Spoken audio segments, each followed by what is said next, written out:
पिताजी, आप तो बिल्कुल ठीक हैं। आपने तो संदेश भेजा था कि आप बहुत बीमार हैं।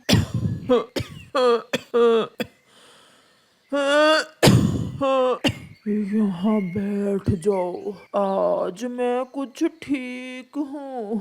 कल मुझे बुखार था और ये कागजात पर अपने साइन कर दो।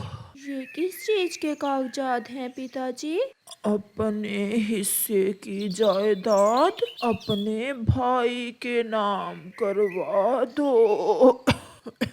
बहनें अपनी जायदाद का हिस्सा भाइयों को ही देती हैं। अब मुझे पता चला पिताजी, आपने मुझे क्यों बुलाया है। पिताजी, माँ जी ने मरते समय मुझे सब बता दिया था। फूलों का बाग मेरा है और मैं अपना हिस्सा किसी को नहीं दूंगी। मैं भी इस घर की बेटी हूँ, इस घर पर मेरा भी हक है। बहुत जबान चलने लगी है तुम्हारी। अगर तुमने इन कागजात पर साइन ना किए तो तुम पर इस घर का दरवाजा हमेशा हमेशा के लिए बंद हो जाएगा। ये मेरा हक है, मेरे भी बच्चे हैं, मैं अपना हिस्सा नहीं दूंगी। दफा हो जाओ इस घर से।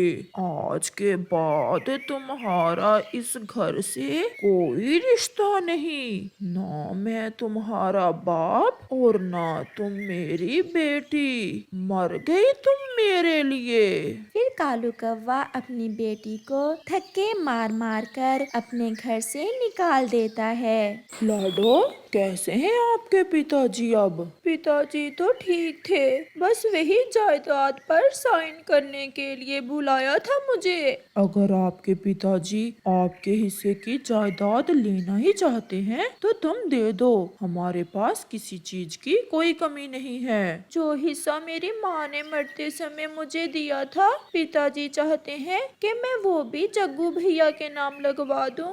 मैंने हमेशा पिताजी का कहना माना और जग्गू भाई ने कभी पिताजी की बात तक नहीं मानी। फिर भी पिताजी मुझसे इतनी नफरत क्यों करते हैं। रात को कालू कौवा अपने बेटे जग्गू से कहता है, वो आई थी तुम्हारी बहन आज।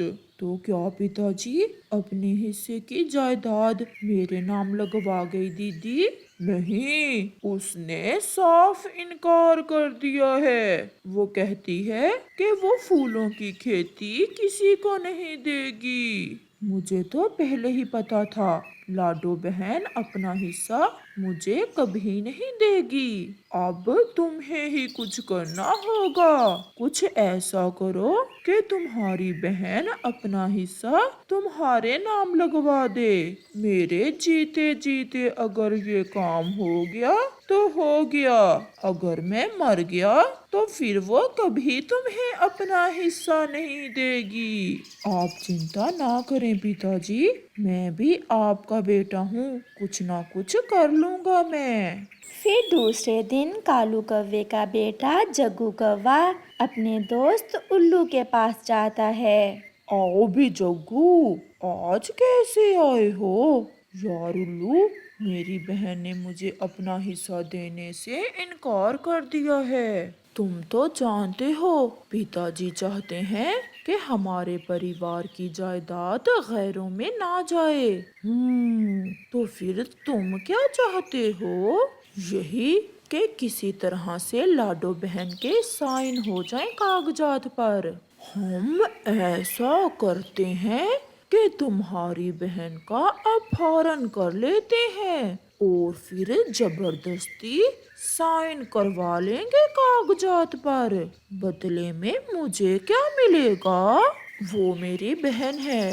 अगर घी सीधी उंगलियों से ना निकले तो उंगलियां टेढ़ी ही करना ही पड़ती हैं। तो फिर तुम्हारा हिस्सा तुम्हें मिल जाएगा। खेल शुरू करते हैं। फिर जग्गू कौवा उल्लू को साथ लेकर अपनी बहन के घर की तरफ जाता है। बहन लाडो, जल्दी चलो, जीजा जी का एक्सीडेंट हो गया है। उनके सर पर चोट आई है, जल्दी चलो।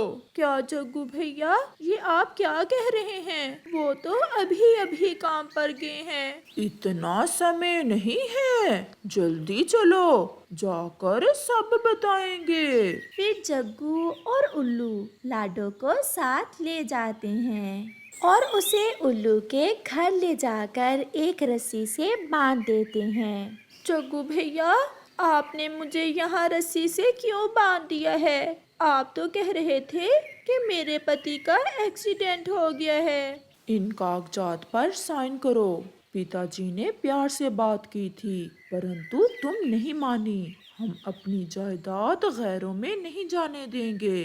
अपनी बहन से ये सब भी कोई कर सकता है? ये मैं सोच भी नहीं सकती। मैं मर जाऊंगी, परंतु इन कागजात पर साइन नहीं करूंगी। फिर जग्गू अपनी बहन को मारता है, बहुत मारता है और लाडो बेहोश हो जाती है। अब बस कर जाओ जग्गू, कहीं मर ही ना जाए।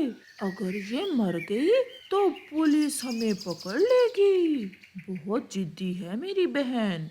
2-4 दिन भूखी रही तो सब मान जाएगी। तुम चिंता ना करो। उल्लू मेरे मित्र, ध्यान रखना, कहीं मेरी बहन यहाँ से भाग ना जाए। तुम अब जाओ, चिंता ना करो, ये कहीं नहीं जाएगी, कल देखेंगे। फिर जग्गू अपने घर चला जाता है। क्या बना? क्या मान गई लाडो? पिताजी, मैंने उसे मारा भी, परंतु वो बहुत जिद्दी है। कहती है मर जाऊंगी, साइन नहीं करूंगी। तो फिर कल मुझे ही कुछ करना होगा। मैं देखता हूँ कि लाडो कैसे अपना हिस्सा मेरे बेटे जग्गू के नाम नहीं लगवाती। लाडो का पति अपनी पत्नी को पूरे जंगल में ढूंढता है, परंतु उसे अपनी पत्नी कहीं भी नहीं मिलती। मुझे तो उस कालू और जग्गू पर ही शक है, ये कुछ भी कर सकते हैं। मैंने तो लाडो से कहा था कि जायदाद के कागजात पर साइन कर दो, परंतु वो मान ही नहीं रही थी। हम बेटियां इतनी भी कमजोर नहीं हैं, क्यों हम अपना हिस्सा किसी को दें। मुझे पूरा विश्वास है लाडो को जग्गू ने उल्लू के घर में कैद करके रखा होगा। हम कल वहां जाकर देखेंगे। आखिरी बार मैं तुमसे बात करने आया हूँ। अगर तुमने हमारी बात ना मानी तो मैं तुम्हारे साथ साथ तुम्हारे बच्चों और पति को भी मार दूंगा। मुझे मार दें पिताजी, मेरे बच्चों को कुछ ना करें, मैं विनती करती हूँ आपकी। तो फिर पिताजी की बात मान लो और साइन कर दो इन कागजात पर, और अपने हिस्से की जायदाद मुझे दे दो। मेरे बच्चों को कुछ मत करना, मेरे बच्चों को ना मारना पिताजी, मैं सब करूँगी। आपको मेरी जायदाद चाहिए ना, वो ले लें, मैं कर देती हूँ साइन। ये हुई ना बात। फिर उल्लू के घर का दरवाजा टूटता है। चिड़िया और लाडो का पति पुलिस को साथ लेकर वहां पहुंच जाते हैं। पुलिस कालू और जग्गू को गिरफ्तार कर लेती है। तुमसे बुरा इस जंगल में कोई दूसरा पक्षी नहीं होगा। इतने लालची हो तुम कालू, तुम तो बाप हो और एक बाप के लिए अपनी संतान बराबर होती है, बेटा हो या बेटी। पुलिस, इसे ले जाओ ताकि इसे पता चले कि बेटियों के साथ ऐसा बर्ताव नहीं करते। फिर पुलिस कालू और जग्गू को जेल ले जाती है। कभी कभी दिल करता है कि हम फिर से अपने बचपन में लौट कर चले जाएं, परंतु ऐसा मुमकिन नहीं। चलो हम कुछ बचपन की यादें तो ताज़ा कर सकते हैं। कालू कौवा हर रोज की तरह अपनी गोले कंडे की रेड़ी लेकर जंगल में आ जाता है। गोले गोले, ठंडे ठंडे गोले, जो गोला खाएगा ठंडा ठंडा हो जाएगा। अंकल कालू, मुझे एक बड़े वाला गोला दें और मसाला भी डाल देना। हर रोज की तरह गुड़िया भी कालू की रेहड़ी से थोड़ा दूर आकर बैठ जाती है। वो गोला तो नहीं खा सकती थी क्योंकि उसके पास पैसे न थे। अंकल, ये गोले बनाते हुए आपके पंखों को ठंड नहीं लगती? ये सवाल तुम हर रोज पूछती हो। कितनी बार बता चुका हूँ, जब काम करना हो तो क्या ठंड क्या गर्मी। बुलबुले, तुम हर रोज गोला खाते हो, क्या तुम बीमार नहीं होते? मेरी मम्मा तो कहती है कि गोला खाने से खांसी हो जाती है। नहीं, मैं तो बीमार नहीं होता। तुम्हारी मम्मा के पास गोला लेने के लिए पैसे नहीं होते ना, इसलिए आपकी मम्मा आपको ऐसा बोलकर डराती है। चल भाग यहाँ से, हर रोज आ जाती हो मेरे गाहक खराब करने। डॉक्टर कहीं की, लेना ना देना और बातों बातों में मेरे गोले का स्वाद लेती है। फिर गुड़िया अपने घर चली जाती है। घर जाकर गुड़िया को तो एक बहुत बड़ी खुशी मिलती है क्योंकि आज उसकी नानो माँ आई थी। नानो, नानो, मेरी नानो, मुझे आज सुबह से ही ऐसा लग रहा था कि मेरी नानो आज आएगी। मैं तो अपनी गुड़िया से बहुत उदास हो रही थी, इसलिए मैं अपनी गुड़िया को देखने चली आई। और आप कहाँ गई थी गुड़िया? आपकी नानो कब से आपका इंतजार कर रही थी। मम्मा, मैं कालू अंकल की रेहड़ी के पास बैठी थी। मम्मा, आज मैं नानो के साथ सो जाऊं? अच्छा, सो जाना। गुड़िया, चलो, मुझे नदी से पानी पीने जाना है, मेरे साथ चलो। मम्मा, आप भी जाएंगी? नहीं बेटा, मैंने तो पानी पी लिया था, आप जाएं अपनी नानो के साथ। फिर गुड़िया और उसकी नानो नदी पर चली जाती हैं। गुड़िया, ये कौन है आपके साथ? जग्गू, ये मेरी नानो है, आज ही आई है। और पता है, मेरी नानो मेरे लिए चावलों की मिठाई भी लाई है और मम्मा के लिए आम का अचार। बेटा, क्या आप कालू के बेटे हो? हाँ नानो माँ, मेरे पापा का नाम कालू ही है। पहले तो बहुत शरारती हुआ करता था तुम्हारा पापा, पता नहीं अब सुधरा है या नहीं। नानो, प्लीज मुझे भी अपने साथ ले जाना। गुड़िया बेटी, आपकी मम्मा नहीं मानेगी। नानो, अगर आप कहेंगी तो मम्मा मान जाएंगी। प्लीज नानो, प्लीज। अच्छा, मैं मना लूंगी आपकी मम्मा को। अब चलो घर चलें। नानो, करे ना बात मम्मा से। नानो, पूछ भी ले। रानो, गुड़िया भी मेरे साथ ही जाएगी, 2-4 दिन रह लेगी तो मैं छोड़ जाऊंगी इसे। माँ, गुड़िया की छुट्टियाँ भी थोड़ी रह गई हैं और इसने अभी तक अपना होमवर्क भी नहीं लिखा। कब कब मम्मा, मैंने तो अपना सारा होमवर्क खत्म कर लिया है। बच्ची है, जिद कर रही है। चलो अब सो जाओ और सुबह जल्दी उठना होगा अगर मेरे साथ जाना है तो। नानो, मेरी नानो सबसे प्यारी है। फिर वो सब सो जाते हैं। दूसरे रोज गुड़िया तो मुंह अंधेरे ही उठ जाती है। गुड़िया और नानो अपने सफर की तैयारी करती हैं। अरे बेटी, आप रोने क्यों लग गई हो? इतनी बड़ी हो गई हो और फिर भी रो रही हो। जब आपने आना था कितनी खुशी थी और अब दिल उदास हो रहा था। माँ, अच्छा मम्मा, अब चुप कर जाएं, आप तो बड़ी हैं। नानो को ज्यादा तंग नहीं करना और कोई ऐसी वैसी शरारत नहीं करना। फिर गुड़िया और उसकी नानो वहाँ से चलती हैं। वो नदी से उड़ती हुई आगे बढ़ती हैं। क्या आइसक्रीम खाओगी? नहीं नहीं, मुझे तो नहीं आइसक्रीम खाना। वो ऐसा कहती है, परंतु दिल से तो वो यही सोच रही थी कि नानो उसे आइसक्रीम ले दे। फिर गुड़िया की नानो वहाँ रुकती हैं और अपनी गुड़िया को आइसक्रीम लेकर देती है। गुड़िया, चले बेटी।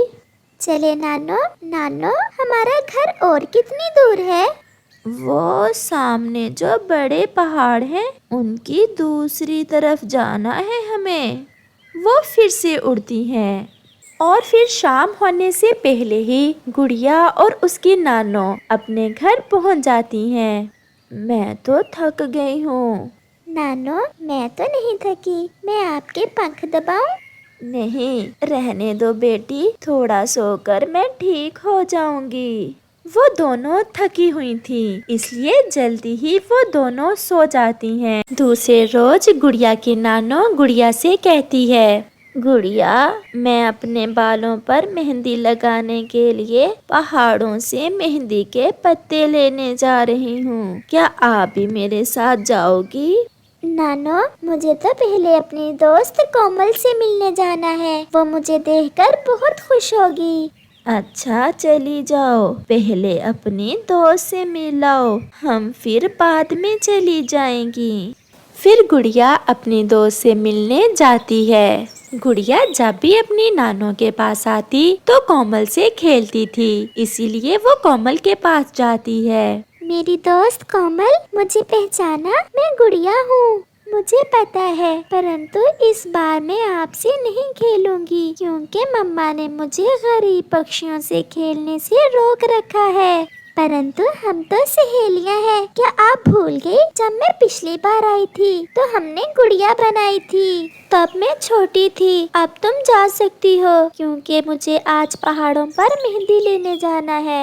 मेहंदी लेने तो मेरी नानो भी जाने वाली थी। हम इकट्ठे चले जाते हैं। नहीं, मैं आपके साथ नहीं जाऊंगी। ऐसा कहते हुए कोमल वहाँ से चली जाती है और गुड़िया निराश होकर वहाँ से चली आती है। गुड़िया, क्या बात है बेटी, तुम मुझे खुश नहीं लग रही हो? क्या खेल आई हो अपनी सहेली से?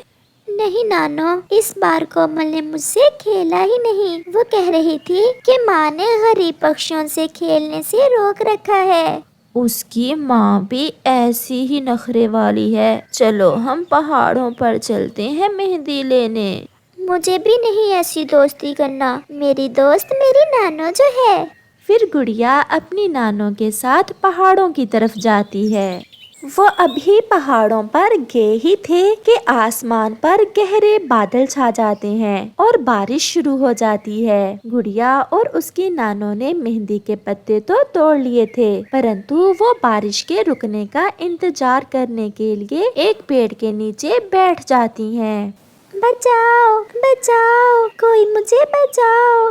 नानो, ये आवाज कैसी है? आवाज तो मैंने भी सुनी है।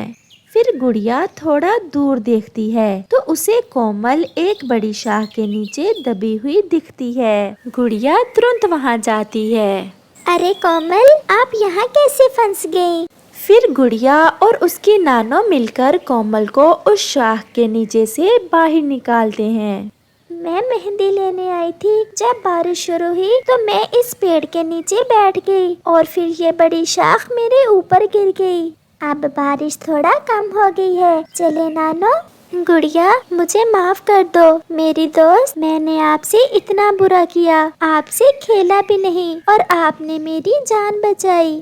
कोमल बेटी, हम ठहरे गरीब पक्षी और आप अमीर। हमारी और आपकी दोस्ती नहीं बनती। ऐसे आप अमीर पक्षी हमारा बार बार दिल दुखाते हो। अब हमें जाने दो। फिर गुड़िया अपनी नानों के साथ चली जाती है, परंतु कोमल को ये एहसास हो जाता है कि उसने गुड़िया का कितना दिल दुखाया था। बारिश भी रुक जाती है। शाम को गुड़िया अपनी नानों के पास बैठी हुई थी कि कोमल अपनी मामा को साथ लेकर आ जाती है। गुड़िया, मेरी बेटी कोमल को माफ कर दो। इसे मैंने ही गरीब पक्षियों से खेलने से रोक रखा था, परंतु अब मेरी आंखें खुल गई हैं। मेरी बेटी, अगर आप मेरी बेटी को ना बचाती तो न जाने क्या हो जाता। गुड़िया, चलो बेटी, फिर से दोस्ती कर लो कोमल से। और कोमल बेटी, अब मेरी गुड़िया का दिल ना दुखाना। हम गरीबों के पास एक दिल ही तो होता है। फिर कोमल और गुड़िया एक दूसरे से खेलने लगती हैं और कोमल गुड़िया को अपने घर ले जाती है। जब आपकी छुट्टियों में आपकी नानो माँ आपके घर आया करती थी, तो क्या आप भी अपनी नानो माँ के साथ उनके घर जाया करते थे? प्यारे दोस्तों, हमें कमेंट करके जरूर बताना।